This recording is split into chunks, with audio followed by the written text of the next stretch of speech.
What is up, ProjectMoshPit? Basti here, as I'm usually known on YouTube, Golduck.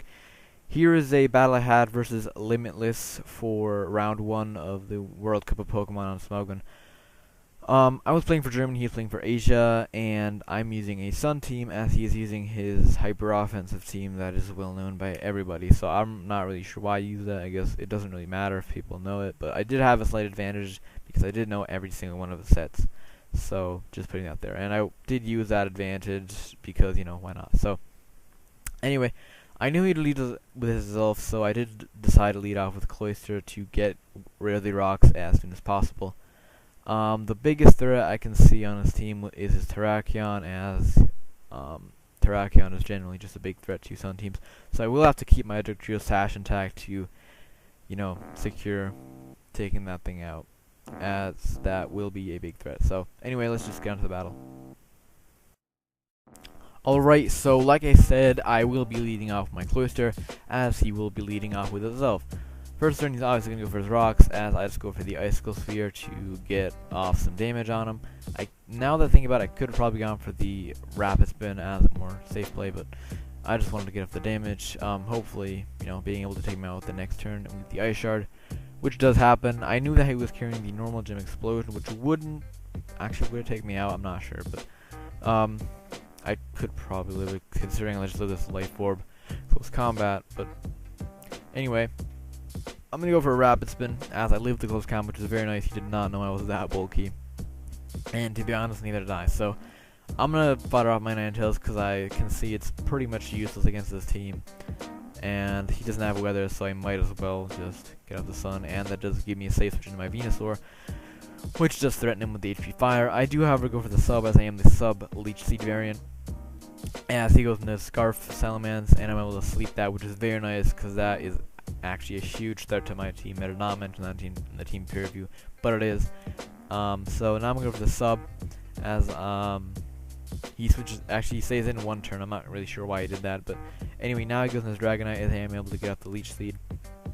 I go into Cloyster hoping he might want to start setting up Dragonite, but he actually just goes to the Fire Punch, which, because of the Sun boost, will take me out. I could have lived like an extreme speed, but you know, whatever. So he's gonna run a Scizor, I guess maybe trying to bluff a Scarf, but I really didn't care because I knew it could live a Scarf superpower anyway. So I just take him out of the Lava Plume, as I actually end up speeding him and getting him at rocks. That was a very nice turn for me. He's gonna go Lucario, and I go to Vocal Rolling, and I knew I was bulky, so I was pretty sure I could live 2 depending on rolls, and I do get somewhat lucky and do live 2 close combats, which, you know, was pretty nice, but didn't mattering too much. Unfortunately, I don't get the burn, which could have also happened, but you know, I could have probably just gone to my Venusaur and again threatened with the HP Fire.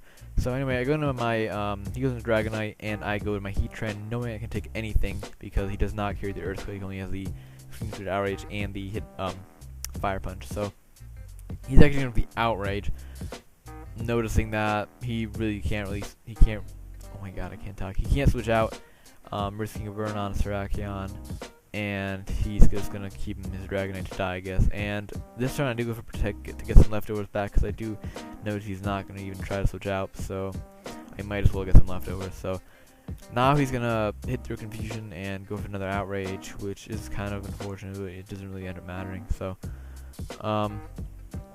now I'm going to take him out of the next Lava Plume, as he goes into Terrakion, and I don't want this thing setting up, so I go for the Roar, which I luckily do carry, as he does try to actually go for the +2, and I roar him out into Salamence. Now I'm going to go for the Lava Plume to get off some damage, and I knew he would sleep at least for 1 turn, and here I was praying that he did not wake up first turn, which would have been extremely bad for me, and might have actually, you know, turned the game around, but fortunately for me, he does not, and I am able to roar him out again, which will, I think, no, he will live another self-attack, never mind, he was at like 50%, so I'm gonna go Medic Trio, which is Sash, but I don't even need it because I do outspeed the Terrakion since it's not S+2, and I'm gonna take out the Earthquake. He goes in the Immense, I can just take that with the Stone Edge. That is GG. It was a pretty short game, but still a very interesting match.